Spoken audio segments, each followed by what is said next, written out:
Bienvenidas y bienvenidos, gracias por estar en este programa y gracias a nuestro invitado que aceptó nuestra convocatoria para acudir a conversar sobre un libro que está circulando de su autoría, que se llama Poder y Elecciones en México. Octavio Rodríguez Araujo, doctor, gracias por estar aquí, bienvenido. Carmen, me da mucho gusto saludarte. Para mí es un gusto, bueno, doctor en Ciencia Política, profesor emérito de la UNAM, colaborador de La Jornada, entre otras cosas.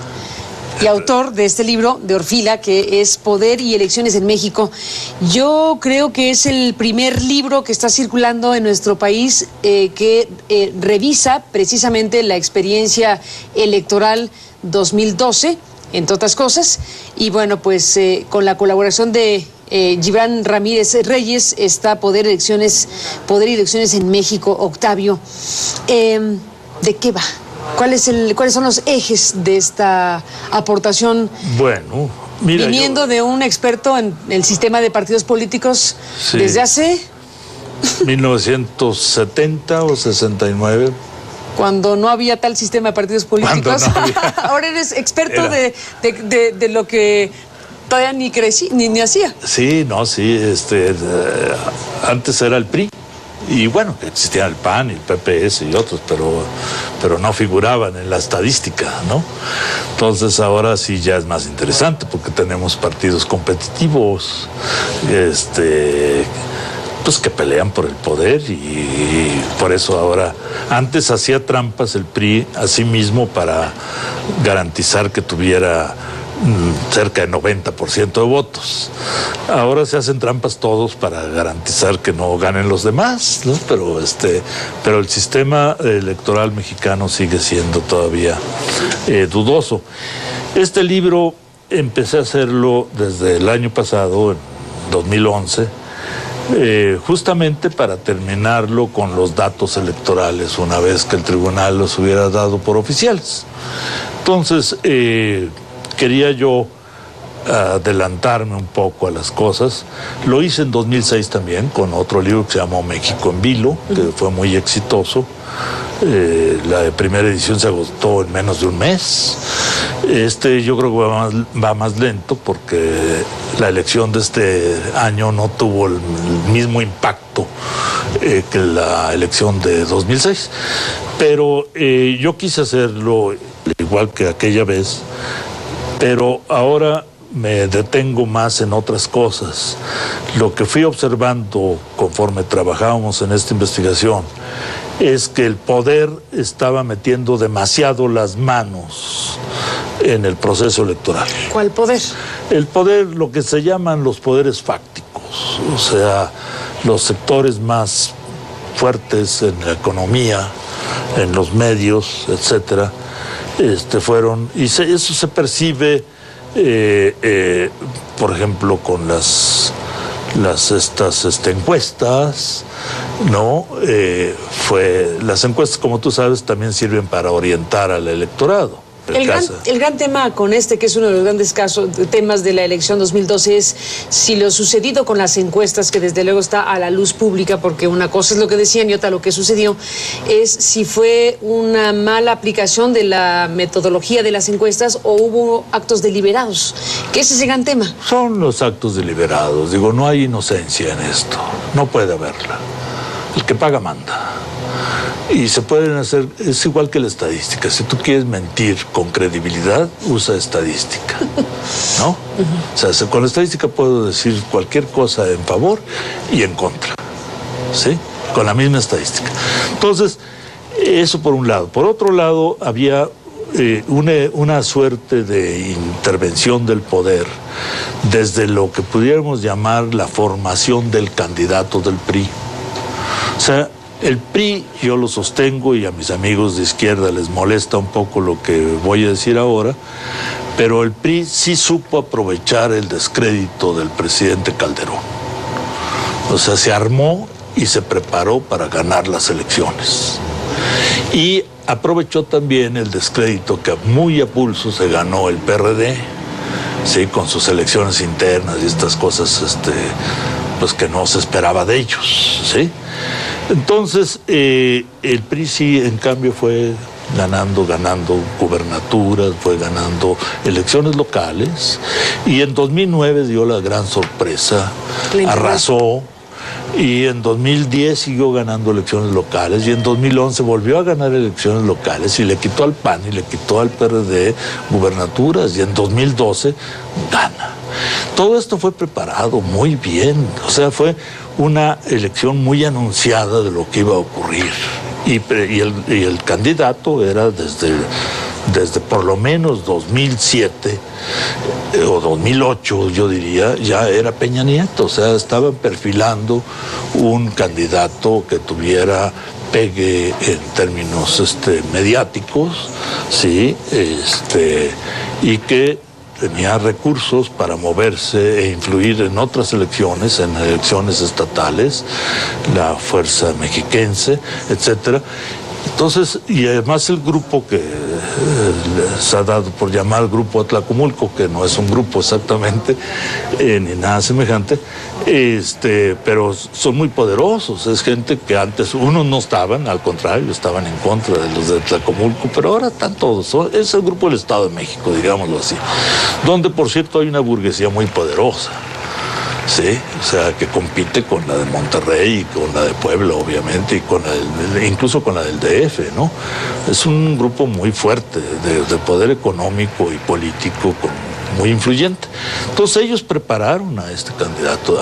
Por eso le llamo poder y elecciones, o sea, yo sé que siempre el poder pues hace lo que puede para mantenerse en él, ¿sí?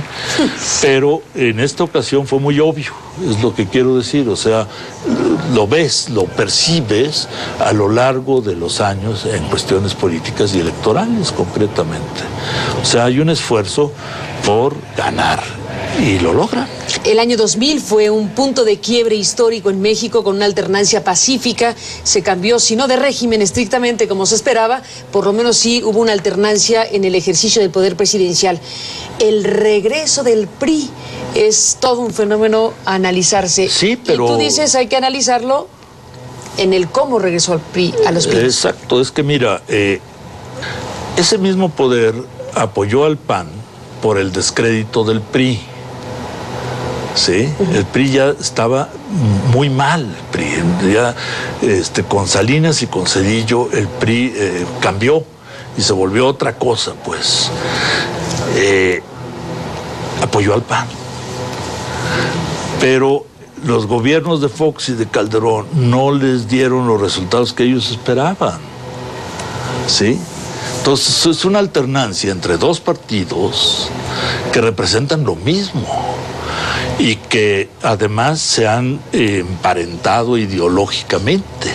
Salinas los emparentó cuando eliminó el nacionalismo revolucionario del PRI e invitó al PAN a colaborar en las reformas constitucionales.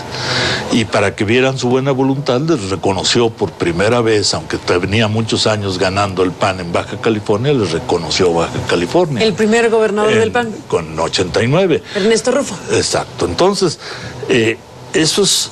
Hay un mimetismo entre estos dos partidos que es difícil de separar. Lo vimos hace 2 años o 3 con la aprobación de las legislaturas locales sobre el aborto, ¿no? Sí, fueron legislaturas priistas las que apoyaron las posiciones del PAN. Muy conservadoras. Exacto. No estoy diciendo que esto los ponga como derecha. También hay gente antiaborto en el PRD y en otros partidos. No, pero bueno, eso es como son indicadores, pues, de cómo se maneja aquí la cuestión política. Entonces, para mí estos dos partidos, el nombre de PRIAN no es nuevo, no lo inventó López Obrador, eso es desde mucho antes. Estos dos partidos se parecen y representan además en términos económicos e ideológicos lo mismo, el neoliberalismo. ¿Tú fuiste maestro de López Obrador? Sí, en 1970. Ahora que lo mencionaste. En 1974. Y es muy curioso. ¿En la Facultad de Ciencias Políticas? Sí, y en 2006 su hijo Andrés era también mi alumno. Entonces es muy curioso. Es la primera vez que me tocan 2 generaciones de la misma familia en clase. ¿Y tu condición de maestro de aquellos años de López Obrador no sesga tu análisis de lo que estás viendo? No. Déjame hacer una pausa y sí. Volvemos. Sí. Bueno, Octavio Rodríguez Araujo, escuchándote en el análisis que haces de lo que ha sucedido en México y está sucediendo en México a raíz de las elecciones presidenciales 2012, bueno, elecciones múltiples en este 2012, pero particularmente las elecciones federales y tu revisión de lo que está en este momento ocurriendo. Y yo te preguntaba, para irnos a la pausa, porque mencionaste a López Obrador, que fuiste maestro de López Obrador y nos dices también de su hijo. Y yo, para provocarte un poco, te digo que si tu análisis del libro no está sesgado por haber sido maestro de un candidato a la presidencia como López Obrador, que compitió en 2006 y que compitió en 2012. No, de hecho tenemos diferencias y él las conoce y yo las he hecho públicas en mis artículos en La Jornada. Aquí en la introducción digo palabras más, palabras menos, no te lo voy a leer, pero dice que a pesar de mis simpatías por López Obrador, la intención tanto de mi ayudante como la mía es hacer un análisis objetivo. Sí, ¿Y cómo viste hay críticas aquí a López Obrador. ¿Cómo lo vi? Bueno, López Obrador es un político, para mi gusto, enormemente hábil. Yo creo que suda política, si se me permite esta expresión grosera. Es un político de veras como pocos. Es un líder que no tiene parangón, pues. Nadie puede reunir en el Zócalo de menos de una semana a 3 millones de personas o a 2 millones de personas, a 1,5 millones, ¿sí? O sea, es un líder indiscutible. Bueno, pero esta vez morigeró su lenguaje, su discurso y buscó alianzas. Para bajar sus negativos en las encuestas, por supuesto, dijeron los expertos. Sí, obviamente ganó negativos, no solo en las encuestas, sino en el acontecer político entre 2006 y 2011, ¿sí? Cuando empiezan las precampañas. Entonces, él ahí va a corregir diferentes partes del discurso, algunas para mí difíciles de tragar, como la República Amorosa. Entiendo lo que quiere decir, pero no me gusta el término, pues. Quizá porque yo no soy muy amoroso. Soy un poco más, yo soy como ingeniero, más tosco, veo la política de manera más fría, ¿no? Y qué bueno, porque eso me permite un análisis con mayor distancia. Pero López Obrador morigera, disminuye, modifica de alguna manera su discurso y gana adeptos, sin lugar a dudas, y un sector que era muy importante y que lo gana, aunque desde luego entre comillas un poco, es el sector empresarial, ¿no? O sea, y luego un cierto sector de lo que yo llamo la intelectualidad de centro-derecha, voy a poner como ejemplo nada más, no tengo nada ni a favor ni en contra, Enrique Krause, ¿sí? No me cae bien personalmente, pero esto es al margen. Pero Enrique Krause dice, yo votaría por López Obrador, o sea, en una entrevista con Sergio Aguayo, que sí es mi amigo, y entonces ahí es donde uno ve que sí hay un cambio también en la percepción de ciertos sectores anti-López Obradoristas en relación con López Obrador. Octavio Rodríguez Araujo, doctor, ¿y de Enrique Peña Nieto qué dices? ¿Cuál es tu análisis? Bueno, yo creo que es un hombre con ciertas limitaciones. No voy a exagerar sobre lo que ya se ha trillado, que si los libros y que sobre esto, y que si leo o no lee eso. En general los presidentes no leen mucho. No tienen tiempo, o no les gusta, o les da flojera, o alguien lee por ellos, ¿no? Y alguien les hace los discursos, etcétera. Pero mi opinión de Peña Nieto es que es un político muy pragmático, muy hecho para ser político y muy preparado para ser presidente. Está la gubernatura del Estado de México, yo creo que le sirvió como entrenamiento general, ¿cómo le llaman? Ensayo general le llaman en el teatro, ¿no es cierto? Sí, o en la música. Le sirvió, se fue afinando un poco, aunque lo vimos titubeante y poco, bueno, mal orador, ¿sí? malo para improvisar en entrevistas y estas cosas, o sea, como que necesita su guión de alguna manera. Esto no es tan importante en el fondo. Yo creo que está rodeado de gente inteligente, No coincido con ellos, pero eso no importa, estamos hablando de sus capacidades. Y yo creo que esa gente inteligente de que se ha rodeado a Enrique Peña Nieto es la que le va a ir despejando el camino en el transcurso de su presidencia, ¿no? Yo creo que así es. Y además tiene la suficiente capacidad para irse adaptando e ir sacando de otros discursos lo que le conviene para el suyo. Hay muchas cosas que son casi calca de lo que venía diciendo López Obrador. Bueno, el principal reto que tiene cualquier gobernante en México en este momento es mantener una economía más o menos próspera, buscar la manera de que la riqueza que se produce en el país sea distribuida en un cierto grado, y algo que no se le ve por dónde, pero que inquieta a todo mundo, es el problema de la inseguridad. Déjame hacer una pausa, regresamos. Regresamos, doctor Rodríguez Araujo, en la conversación en la parte final. Seguíamos conversando en el corte sobre lo que hace diferente 2006 de 2012. Sí. Déjame retomar la idea para esta parte de la plática.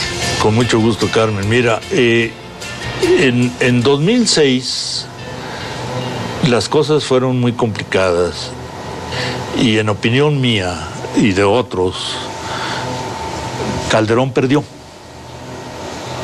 Y para mí me basta una sola prueba. No quiso que se contaran los votos. Fue un resultado muy dudoso, ¿sí? Porque estábamos hablando de unos cuantos miles de votos de diferencia. 0.5 de diferencia. El famoso 0.56, ¿no? Bien. En cambio, en esta elección, nosotros podemos decir que hubo mucho dinero, que hubo trampa, que hubo esto, que se usaron métodos inaceptables éticamente, etcétera, etcétera, etcétera. Pero aún así, o quizá por eso, la diferencia fue suficientemente grande como para no entrar en duda y no tener que convocar a que se contaran las boletas. Estas elecciones son controvertidas en otro sentido distinto al de 2006. ¿Aquí qué hay? Aquí compraron la elección, es una frase muy común que uno oye en la calle. Nos echaron un montón, nos hicieron trampas de mil maneras, aprovecharon la pobreza y las necesidades de la gente, mil cosas, en ese sentido. Y desde luego los medios de comunicación, ya sabemos cuáles, pues se inclinaron de manera bastante evidente, o a mi juicio suficientemente evidente, por Peña Nieto en un equilibrio muy inestable en contra de los demás candidatos, ¿sí? O sea, incluso estudios perdieron el equilibrio. Sí, pero la propaganda en las calles y demás, pues era muy evidente. Sin embargo, no en todos lados funcionó. En el estado de Morelos la propaganda del PRI fue enorme, y Orihuela perdió y ganó Graco.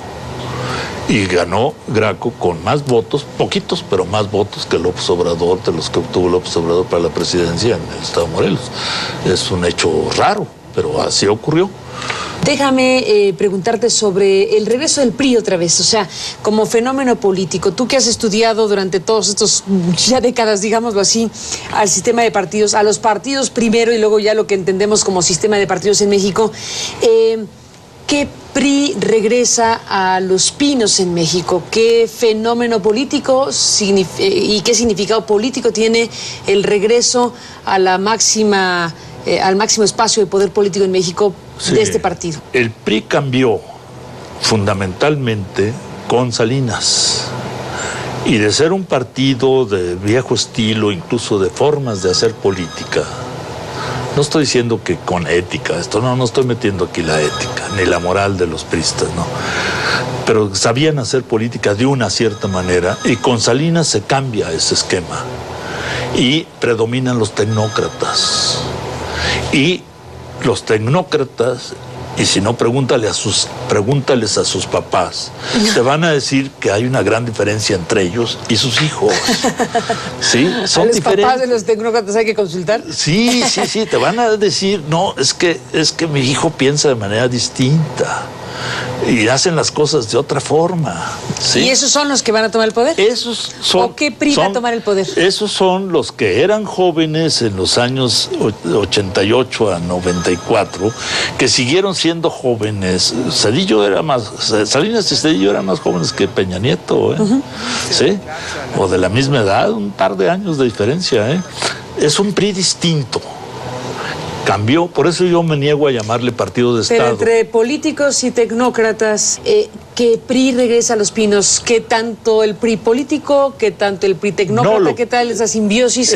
¿Cómo defines ese PRI que regresa? Mira, te lo voy a decir de otra manera. Es como si nos trasladáramos ahorita a 1965, por decir cualquier año, pero hace mucho, y comparáramos la ciencia política de Francia con la de Estados Unidos. Los dos eran muy buenos politólogos, o daban muy buenos politólogos, pero unos tenían una orientación hacia el humanismo y el servicio, el sentido de servicio al público, y los otros tenían otro sentido, el sentido de la ingeniería electoral, de la ingeniería política, la eficacia, tema en el que ha insistido mucho Peña Nieto, la eficacia. ¿Qué va a dominar entre unos y otros? Sí, son concepciones, formas de ver la vida, incluso cotidiana, distintas.